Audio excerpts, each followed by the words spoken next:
একটু খেয়াল করো, প্রশ্নে আমাদের এখানে একটা তেজস্ক্রিয় পরমাণুর গড় আয়ু দেওয়া আছে 2.488 ইন্টু 10⁻³ ইয়ার, এবং সেই তেজস্ক্রিয় পরমাণুর এন নট বনাম টাইমের যে গ্রাফ সেটা আমাদের দেওয়া আছে। তার মানে সময় যত অতিবাহিত হইতেছে আমাদের এন নটের পরিমাণটা আস্তে আস্তে কী হইতেছে, কমতেছে। সো এই গ্রাফের এ বি সি তিনটা পয়েন্ট আমাদের এখানে নির্দিষ্ট করে দেওয়া আছে। সো কোয়েশ্চেনে জিজ্ঞাসা করছে কি, গতে যদি দেখো 0.25 এন নট ক্ষয় হতে কত সময় লাগবে। সো তার মানে আমাদের তেজস্ক্রিয় পরমাণুর ক্ষয়ের যে ইকুয়েশন সেটা থেকে আমরা এই জিনিসটা বের করতে পারি। সো আমরা জানি তেজস্ক্রিয় পরমাণুর ক্ষয়ের ক্ষেত্রে এন ইকুয়ালস এন নট e⁻⁻টি। সো এই ইকুয়েশনের জন্য আমাদের কি কি প্রয়োজন, এন এর মান প্রয়োজন, এন নটের প্রয়োজন। যেহেতু আমাদের টাইম বের করতে বলছে, তাহলে টাইম বাদে বাকি সবগুলো ডাটা আমাদের প্রয়োজন। তাহলে আমাদের এখানে এন নটের ভ্যালু কত হবে, এন নটের ভ্যালু কিন্তু এন নটই আমাদের রাখবো। সো এন নট হচ্ছে আমাদের এন নট, কিন্তু ক্যাপিটাল এন সেটা আমাদের কত হবে। কোয়েশ্চেনে খেয়াল করো আবার, 0.25 এন নট ক্ষয় হইতে কত সময় লাগবে সেটা তোমার জিজ্ঞেস করছে। তাহলে তোমার যদি ইনিশিয়ালি এন নট পরিমাণ তোমার অ্যাটম যদি থাকে, তাহলে সেখান থেকে তোমার যদি 0.25 এন নট যদি বাদ যায়, তাহলে যেই পরিমাণ পরমাণু থাকবে সেটা হচ্ছে তোমার 0.75 এন নট। ঠিক আছে, তার মানে আমাদের ক্যাপিটাল এন হচ্ছে 0.75 এন নট, যে টি সময় পর কী পরিমাণ অবশিষ্ট পরমাণু থাকবে সেটা। তারপর আমাদের বের করতে হবে ল্যামডার ভ্যালু কত। সো আমরা জানি ল্যামডা হচ্ছে 1/টাও যদি আমাদের গড় আয়ু দেওয়া থাকে। সো গড় আয়ুর ব্যস্তানুপাতিকই হচ্ছে আমাদের ল্যামডা। So 1/2.488 into 10⁻³। সো এটা যদি ক্যালকুলেশন করো তুমি দেখবা প্রায় একটা আমাদের রেজাল্ট হবে 4.02 ইন্টু 10⁻⁻4 পার ইয়ার। সো এটা হচ্ছে আমাদের ল্যামডার ভ্যালু। এখন আমরা কাজ করি কি, আমাদের যে মূল ইকুয়েশন সেখানে ভ্যালুগুলো বসাই দেই। ক্যাপিটাল এন হচ্ছে আমাদের 0.75 এন নট ইকুয়ালস এন নটের ভ্যালু এন নটি e⁻⁻, ল্যামডার ভ্যালু কত, ল্যামডার ভ্যালু হচ্ছে আমাদের 4.02 ইন্টু 10⁻⁻4 ইন্টু টাইম, কী পরিমাণ টাইমে আমাদের সেটা হবে।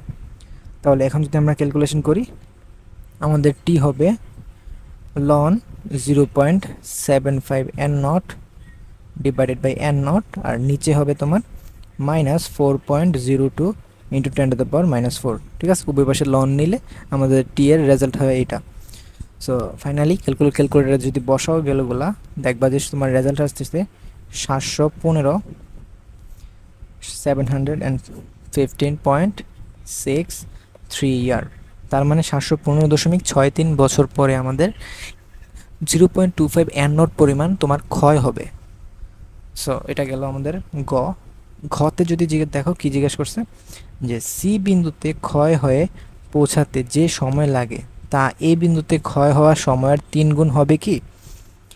কোয়েশ্চেনটা হচ্ছে এরকম যে তুমি খেয়াল করো, এই যে পয়েন্টটা এখানে দেওয়া আছে, এই পয়েন্টে তোমার কি পরিমাণ অ্যাটমের সংখ্যা আছে, এই পয়েন্টে আমাদের এন নট পরিমাণ সংখ্যা আছে, কারণ এই পয়েন্টে আমাদের টি হচ্ছে একেবারে 0। সো সময় গণনার শুরুতে আমাদের সম্পূর্ণ পরমাণুগুলোই তো থাকবে। সো সময় যখন আমরা অতিবাহিত করে করে এই পয়েন্টে যখন চলে আসলাম, অর্থাৎ এই যে একটা সময় আমাদের অতিবাহিত হইল টি এ, এই টি এ পরিমাণে যে সময়, সেই সময়ে এই বিন্দুতে আসার ফলে আমাদের যে পরমাণুর সংখ্যা বর্তমানে আছে সেটা হয়ে গেছে আমাদের 0.5 এন নট। তার মানে এখন এটা যদি আমরা ক্যালকুলেশন করি, আমাদের ঘতে যে আমাদের ক্যাপিটাল এন হচ্ছে 0.5 এন নট, আর এন নটের ভ্যালু এন নট, আর ল্যামডার ভ্যালু আমরা কোয়েশনে পাইছি, আমরা গতে যেটা বের করছি সেটাই তো ল্যামডা 4.02 ইন্টু 10⁻⁻4 পার ইয়ার। তো এখন যদি টি এ যদি আমরা বের করি, সেটা হবে আমাদের লন 0.5 N nought by N nought minus 4.02 into 10⁻⁻4। So এর ফলে আমাদের কি বের হবে, এই যে এ বিন্দুতে পৌঁছাইতে আমাদের কি পরিমাণ সময় লাগবে সেই মানটা কিন্তু আমাদের বের হয়ে যাবে। ঠিক আছে, তাহলে এই ভ্যালুটা আমাদের বের করব আমরা। সো এটা আপাতত আমরা এতটুকুই রাখি। তারপর আমরা যে কাজটা করব সেটা হচ্ছে আমাদের সি বিন্দুতেও ক্ষয় হয়ে পৌঁছাতে হবে। এখন তুমি খেয়াল করো, সি বিন্দুটা হচ্ছে তোমার এইখানে, তাহলে সি বিন্দুতে তুমি আদি অবস্থা থেকে পৌঁছাইতে কি পরিমাণ সময় লাগবে তোমার, অবশ্যই টিসি পরিমাণ ভিন্ন একটা সময় লাগবে। এবং সেই সময়ে তোমার যে অ্যাটম অবশিষ্ট আছে সেটা হচ্ছে 0.125 এন নট, যেটা হচ্ছে আমাদের এই ভ্যালুটা। তাহলে 0.125 এন নট যদি হয়, দ্যাট ইজ আমাদের ক্যাপিটাল এন 0.125 এন নট, আমাদের এন নট সেই এন নটই থাকবে, এবং ল্যামডা যদি হয় আমাদের 4.02 ইন্টু 10⁻⁻4 পার ইয়ার, তখন আমাদের টিসি কত হবে? তখন আমাদের টিসি হবে লন 0.125 N naught divided by N naught, আর নিচে হবে -4.02 ইন্টু 10⁻⁻4। সো প্রশ্ন মতে আমাদের যে রেশিওটা বের করতে হবে সেটা হচ্ছে সি বিন্দুতে ক্ষয় হতে পৌঁছাতে যে সময় লাগে তা এই বিন্দুতে ক্ষয় হওয়ার সময়ের 3 গুণ হবে কি না। তার মানে আমাদের যে টিসি বাই টি এ, এর ভিতরে আমাদের টিসিটা অবশ্যই বড়। সো আমরা বুঝতেই পারতেছি সি বিন্দুতে পৌঁছাতে বেশি পরিমাণ সময় লাগবে এই বিন্দু থেকে। তাহলে এই যে রেশিওটা সেটা কত, সেটাই আমাদের এখন বের করতে হবে। সো সব কিছু বসায় যদি ক্যালকুলেশন করো, দেখবা যে এটা এক্স্যাক্ট 1/3 আসে।